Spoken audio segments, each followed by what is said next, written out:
He had the kind of money that makes problems disappear, the kind of influence that turns enemies into allies overnight, and the kind of confidence that comes from never once being told no, which is exactly why he never saw Vivian coming. Marcus Hale had spent 2 decades constructing a life that looked, from every angle, like the definition of invincible. $3 billion. A name that opened doors in rooms most people never even find out exist. A reputation so carefully maintained that the people closest to him had long stopped asking questions, not because they didn't have any, but because they understood, without being told, that asking questions of Marcus Hale was the fastest way to find yourself no longer in his circle. He had built his empire on one belief, simple and absolute, that every problem had a price, and that he would always be the one holding the money. What he never considered, not once in 20 years of winning, was that the most dangerous person in any room is not the one making the most noise. It is not the one with the most lawyers, or the most leverage, or the most properties hidden inside a web of trusts that no judge has ever fully untangled. The most dangerous person in any room is the one who has been watching long enough to know exactly where to apply the pressure. And Vivian had been watching for a very long time. This is the story of a man who had everything. And the woman he was certain had nothing. He was wrong about almost everything. But he was most wrong about that. At the center of this story are 3 people. A billionaire at the absolute peak of his power, a man whose name appeared on buildings, whose phone calls were returned within minutes, whose financial footprint stretched across 4 states and 2 offshore jurisdictions. A woman named Vivian, who had given that man the best years of her life and trusted him with everything she was. And a third figure, a business partner named Derek Caldwell, who knew exactly what Marcus was doing and made a decision that would set the entire collapse into motion. But nothing about this story is what it appears to be on the surface. Because the deeper you go, the more you read through the court filings, the deposition transcripts, the financial forensics that Vivian's attorneys spent 14 months assembling, the more the truth begins to rearrange itself. What looks like a divorce becomes a criminal investigation into financial concealment. What looks like a man protecting his assets becomes, in the words of one judge, a deliberate, long-term plan designed from the beginning to leave one woman with nothing. And what looks like a betrayal turns out to be something Vivian had been quietly preparing for longer than anyone realized. Was this a man who made a series of ruthless decisions to protect his fortune? Or was it something more calculated, a strategy that began not when the marriage ended, but years before, while Vivian was still sitting across the dinner table from him, still believing that what they had built together belonged to both of them? And how did no one, not the attorneys, not the financial advisors, not the people who sat in Marcus Hale's boardroom every single week, how did none of them see what Vivian had already figured out? Stay with us. Because this story does not go where you think it's going. Before the headlines, before the court dates, before the forensic accountants and the sealed depositions and the moment a federal judge looked Marcus Hale in the eye and told him that his level of trust in the court was, and these are the judge's own words, 0, absolute 0, there was just a man from the south side of Houston who understood one thing about the world better than almost anyone alive. He understood that money was not just currency. It was language. It was armor. And it was, if you were disciplined enough and ruthless enough and patient enough, the most reliable form of control that human civilization had ever invented. Marcus Hale grew up in a part of Houston where wealth was something you watched from the outside. His father worked 2 jobs and still fell behind. His mother clipped coupons on a kitchen table that wobbled because one of the legs had been repaired with electrical tape. Marcus told this story often in interviews. He told it well, because it was true, and because it positioned him exactly where he wanted to be in the public imagination, a man who had earned every dollar, who understood scarcity, who had no patience for waste or weakness because he had lived close enough to both of them to know what they smelled like. By his mid-20s he had launched a quantitative trading firm from a converted office above a dry cleaner. By 32, he had his first $100 million. By 45, he had crossed $3 billion. And he had done it, as far as anyone could see, through sheer calculated intelligence. But here is the thing about men who build empires on the belief that they are always the smartest person in the room. That belief, over time, stops being a confidence and becomes a blindness. Because if you have spent 20 years being right, if you have spent 2 decades watching your instincts translate into wealth while the people around you followed your lead, you stop checking your assumptions. You stop questioning your own version of events. You begin to confuse experience with infallibility. And you begin, slowly and without noticing, to underestimate the people closest to you. Not because you are a fool, but because the system you have built rewards you for never having to reconsider anything. Marcus Hale had not been challenged in so long that he had forgotten what it felt like to be wrong. That forgetting was the beginning of his undoing. And then there was Vivian.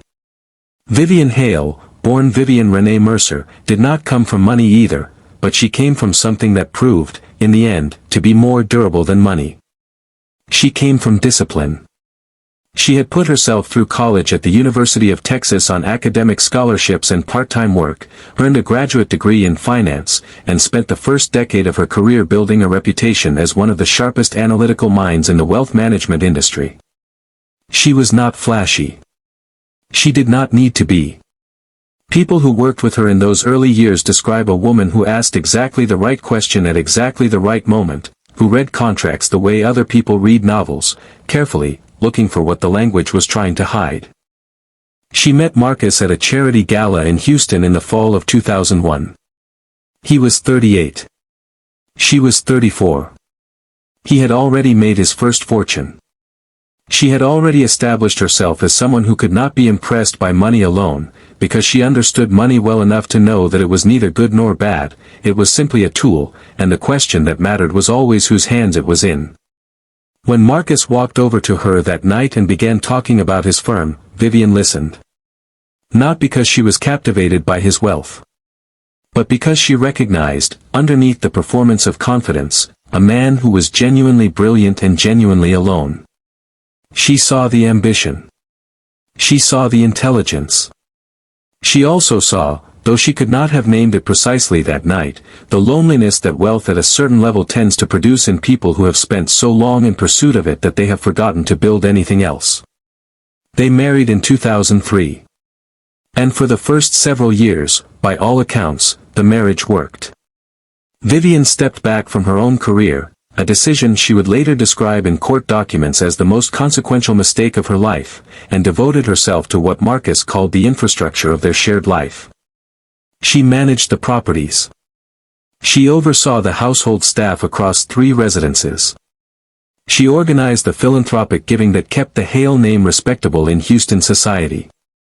She raised their 2 children. She sat across from Marcus at dinner tables where the other guests were senators and hedge fund managers, and she held her own in every conversation, because she was, by any measure, his intellectual equal. She simply was not, as it turned out, his legal equal. And Marcus had known that for years before she did. There was a moment, and Vivian would return to this moment many times in the years that followed, turning it over and over like a stone she kept finding in her pocket. There was a moment in 2009 when Marcus sat her down and explained that he was restructuring the business for tax efficiency. He was moving assets into offshore entities. He was setting up trusts. It was standard, he told her. Everyone at his level did it. He was always very calm when he explained things like this, very patient, very thorough, and it was that very patience, that very thoroughness, that made it so easy to trust him. He handed her documents to sign. She signed them. She did not ask a forensic accountant to review them first, because she trusted her husband, and because in 2009 she did not yet know that the documents she was signing were the first quiet step in a plan that had very little to do with tax efficiency and everything to do with making sure that, if this marriage ever ended, she would have almost nothing to show for it. It did not happen all at once. That is the thing about this kind of betrayal that is most difficult to explain to people who have not lived through it. There is no single moment where everything changes. There is, instead, a slow accumulation of small things, a decision made without consulting you, a document signed before you were aware it existed, a phone call taken in another room, a business trip that lasted 3 days longer than planned. Individually, each of these things is nothing. But they are not individual. They are the architecture of a plan, and when you finally see the plan, when you finally understand what the architecture was for, you realize that you have been living inside it for years without knowing. For Vivian Hale, the shift began in 2012. That was the year, according to court filings, that Marcus began what his own attorneys would later euphemistically describe as a period of significant personal transition. What that meant, stripped of the legal language, was this: Marcus Hale began an affair. The woman was younger. She was not American. And Marcus, who had spent his entire adult life believing he could engineer any outcome he desired, decided that this affair was the future and that his marriage was the past. He did not tell Vivian. He did not discuss it. He simply began, very methodically, very quietly, to act accordingly. The transfers began almost immediately.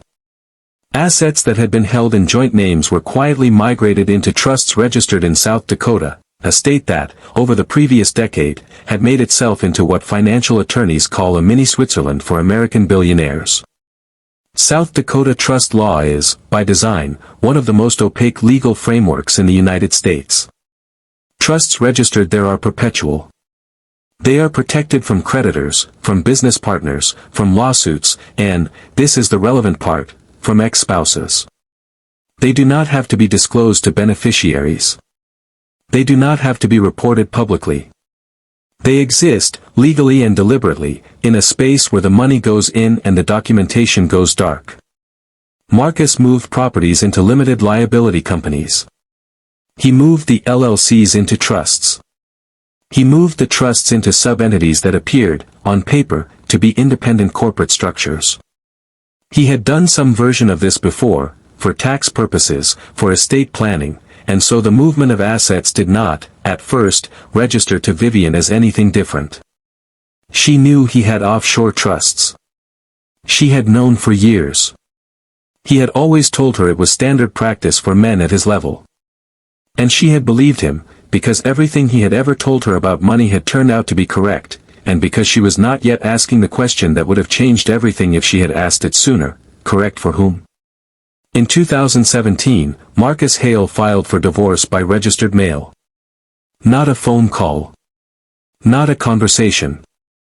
Not even a document handed across a table with the basic human dignity of eye contact. A letter. Registered mail. Vivian received it on a Tuesday morning in their Houston home, the home she had spent 2 years decorating, the home she had filled with art and furniture and the accumulated evidence of a life she had believed was shared. She read the letter. And then she did something that Marcus, for all his intelligence, had not anticipated. She did not collapse. She did not call him. She set the letter down on the kitchen counter, walked to her desk, and picked up the phone to call her attorney. Because Vivian Renee Mercer, and this is the part of her story that matters most, had been an analyst her entire professional life. And she had already begun, quietly, some time before that letter arrived, to analyze this. Before we go further, let us know in the comments where you're watching from. We'd love to hear from you. And don't forget to hit that subscribe button so you never miss any of our upcoming videos. Because this story, it is only getting started. And what comes next is the part that even the attorneys didn't see coming. What Marcus did not know, what he could not have known, because he had stopped paying attention to Vivian as a person with agency sometime around the 3rd year of his affair, was that Vivian had been watching the money move. Not because she suspected him, not at first. But because Vivian was constitutionally incapable of living inside a financial structure she did not understand, and something about the way the numbers had begun to rearrange themselves over the past several years had been sitting at the back of her mind like a question she hadn't yet found the right way to ask. She had begun, quietly and without telling anyone, to document things. Statements. Transfer records. The names of attorneys Marcus had hired over the years, attorneys whose involvement she could not always account for. She had not known, when she started keeping these records, exactly what she was building. But by the time the registered mail arrived on that Tuesday morning, she had been building it for 18 months. What followed was, on the surface, a divorce. A complicated one, All divorces at this level of wealth are complicated, but a divorce nonetheless. Marcus's attorneys filed immediately. They were aggressive, experienced, and they had one central argument: the assets were not marital property. They were held in trust. The trusts were independent legal entities.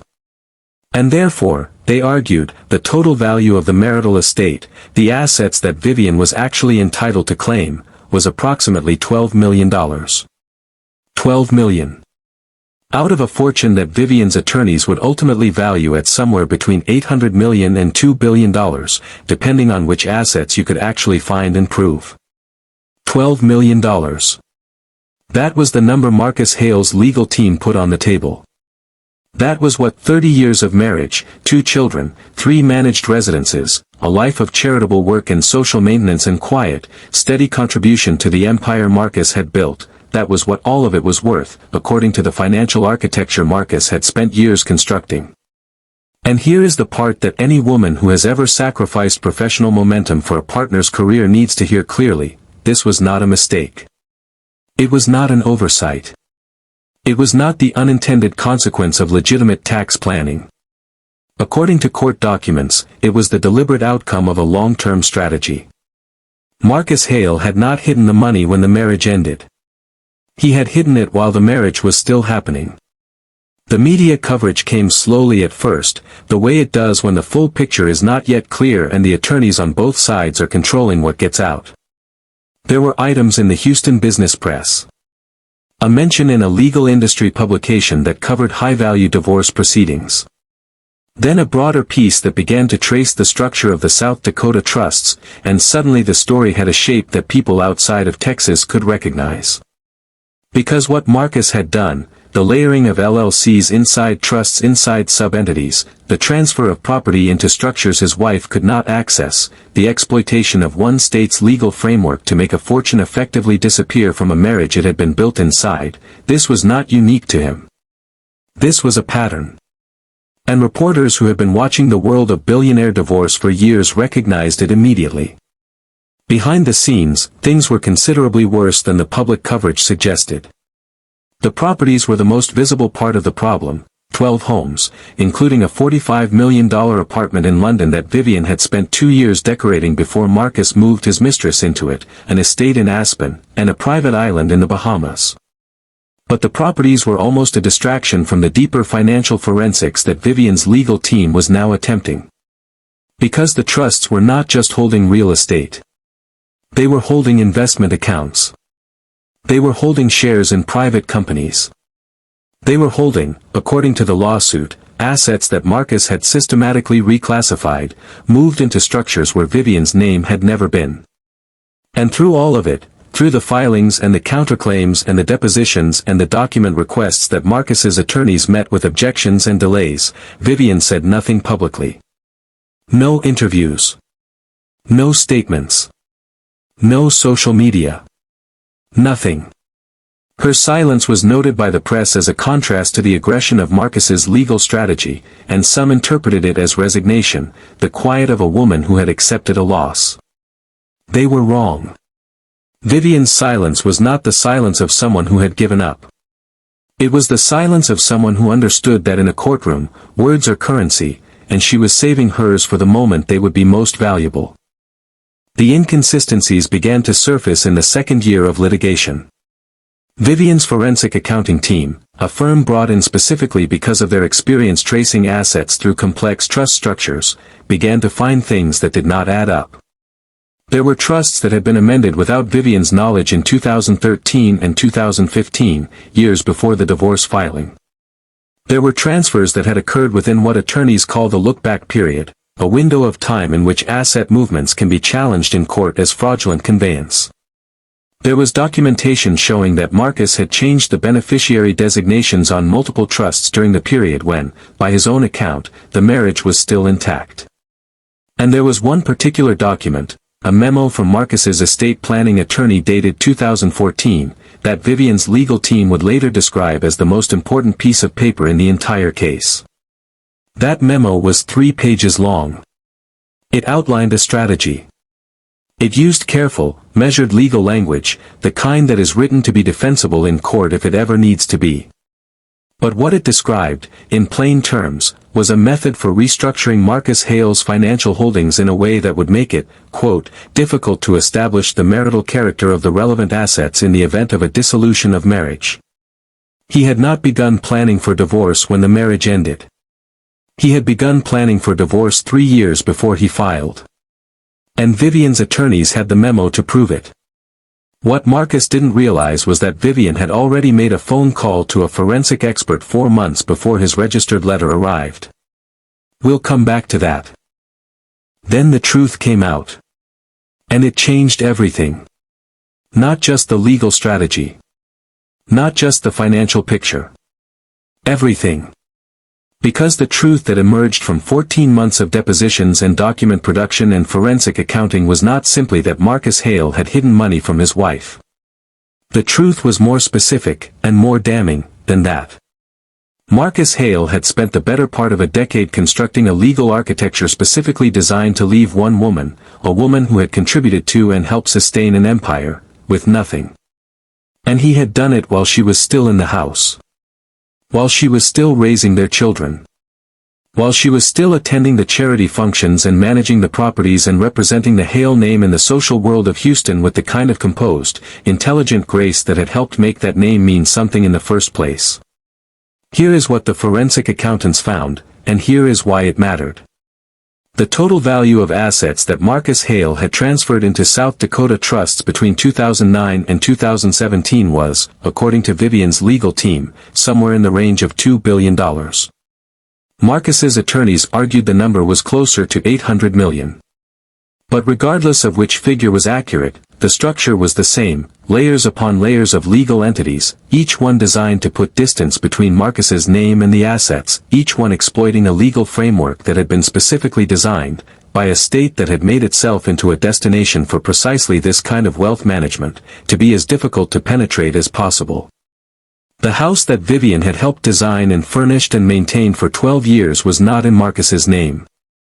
It was in the name of a limited liability company. The LLC was owned by a trust. The trust was registered in South Dakota. And Vivian, her attorneys were told, was not a beneficiary. But here is where the story turns. Because Vivian's legal team did not simply argue that the assets should be divided. They argued something more specific and more powerful, that the transfers themselves were fraudulent. That they had been made with the intent to deprive Vivian of her rightful share of the marital estate. And to support that argument, they introduced evidence that went far beyond the financial records. They introduced the 2014 memo. They introduced testimony from a former employee of Marcus's estate planning firm who had grown uncomfortable with the nature of the instructions she was being given. They introduced records showing that Marcus had consulted with at least 4 different attorneys in 3 different states over a 10-year period, a pattern of legal shopping that Vivian's attorneys argued was itself evidence of intent to conceal. And they introduced something else. Something Marcus had not anticipated. Because in the months before the divorce filing arrived, Vivian had done what she had always done when she encountered a financial situation she did not fully understand, she had gone to work. She had retained her own forensic accountant, quietly, without telling Marcus, funded by a personal account she had maintained in her own name throughout the marriage, a decision she had made in the early years not out of suspicion but out of the professional instinct of a woman who had spent her career managing other people's money and understood that financial independence was not optional, even in a marriage. That account funded the 14 months of investigation that would eventually put $2 billion of Marcus Hale's carefully hidden fortune back on the table in a Houston courtroom. Suddenly, every detail of Vivian's behavior during the marriage looked different. The patience, not passivity. The composure at every public event, every dinner, every charity gala where Marcus held court and she stood slightly apart, watching, not the quiet of a woman who had accepted a supporting role, but the focused attention of someone who was paying very close attention to how everything worked and who owned what and whose name was on which document. The silence after the divorce filing, not resignation, but strategy.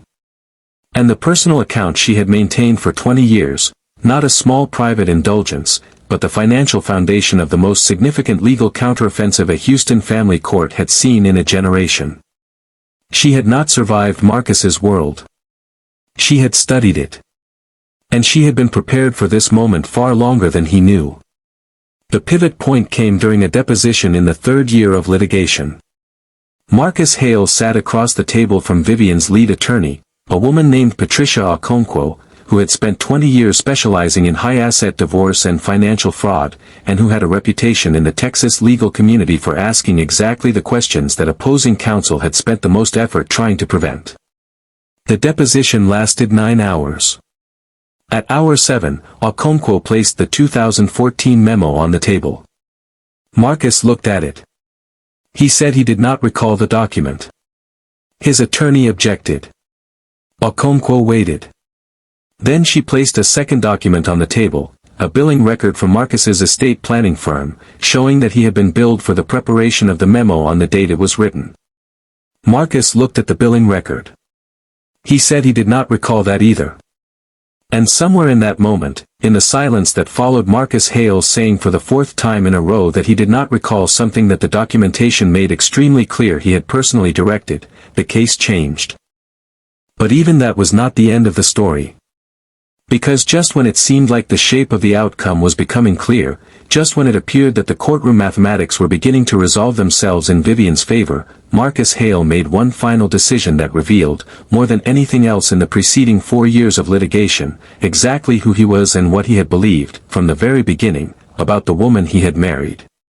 He appealed. Not on new evidence. Not on a legal argument that had not already been heard and rejected. He appealed on the basis that the forensic accounting methodology Vivian's team had used was flawed, an argument his own financial experts had already failed to make convincingly at the trial level. He was, by this point, spending millions of dollars in legal fees per year to avoid a settlement that would have been, by any objective measure, a fraction of what he was worth.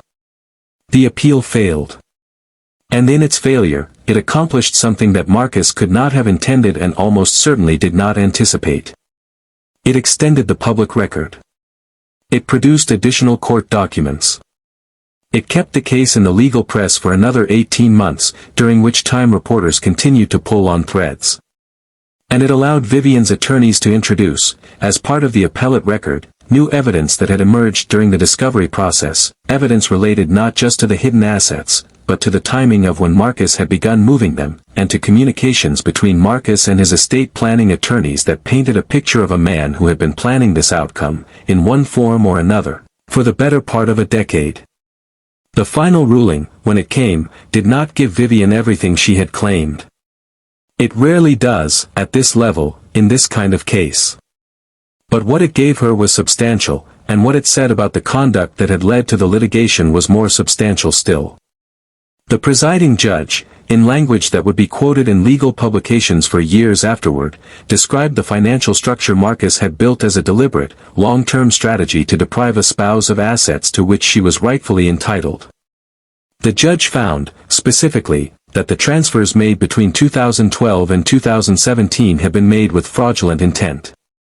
And the judge ordered that Vivian receive a settlement that her attorneys described as one of the largest divorce awards in Texas history. Marcus Hale did not lose everything. Men with $3 billion rarely do, even in cases where the court finds against them comprehensively. He retained his firm. He retained his most significant investment accounts. He retained the reputation, or at least the remnants of it, that his name still carried in certain rooms. But here is what he lost that cannot be measured in dollars. He lost the narrative. For 2 decades, Marcus Hale had been the man who had come from nothing and built everything through discipline and intelligence and relentless focus. That story, the story his entire public identity had been built on, was now irrevocably complicated by a different story, that the same discipline and intelligence had been used, systematically and deliberately, to deceive the woman who had shared his life and trusted him with everything she was. And here is the part that Marcus, for all his intelligence, seemed never to have understood. Vivian did not want the money for the money. She wanted it because it was hers. Because she had contributed to it, with her time, with her career, with her professional expertise, with 20 years of her life, and having it taken from her was not just a financial injury. It was a statement about what he had believed her worth to be all along. And she had refused to accept that statement.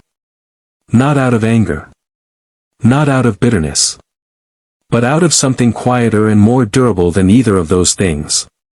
She had refused to accept it because she knew, with the same precision she had applied to every financial analysis of her professional career, that the statement was simply incorrect. And Vivian Renee Mercer had never been comfortable leaving an incorrect calculation uncorrected. In the years since the settlement, Vivian has returned to work, quietly, without fanfare, in the same measured way she has done everything. She has not given many interviews. She has not written a book. She has not positioned herself as a symbol or a cautionary tale or any of the other things the press has occasionally attempted to make her. She is, by all accounts, doing what she has always done, working carefully, watching closely, and building something that belongs entirely to her. Marcus Hale, for his part, is still running his firm. Still making money. Still, by most measures, a powerful man. But the story people tell about him is different now. And in a world where reputation is a form of currency, that difference has a price. Let us know in the comments where you're watching from, and don't forget to hit that subscribe button, because the next story we're bringing you makes this one look like the opening chapter. Because if this story taught us anything, it is that the women who get underestimated the longest tend to be the ones who end up rewriting the final page. What do you think? Was this a calculated betrayal, a plan that Marcus Hale built quietly, over years, while his marriage was still intact? Or was it the accumulation of decisions that each seemed justifiable in isolation, until they formed a pattern that no courtroom could ignore? And here is the harder question, the one that stays with you after the legal rulings and the settlement figures and the appellate decisions have all been filed and forgotten. If you had been in Vivian's position, if you had been the one sitting across the dinner table from a man you trusted, watching the money move in ways you didn't yet fully understand, feeling the shape of something without yet being able to name it, what would you have done differently? Would you have asked the question sooner? Would you have trusted the instinct that told you something was not right? Or would you, like Vivian, have waited, gathered your evidence, built your case, and moved only when you were certain? Leave your answer in the comments below.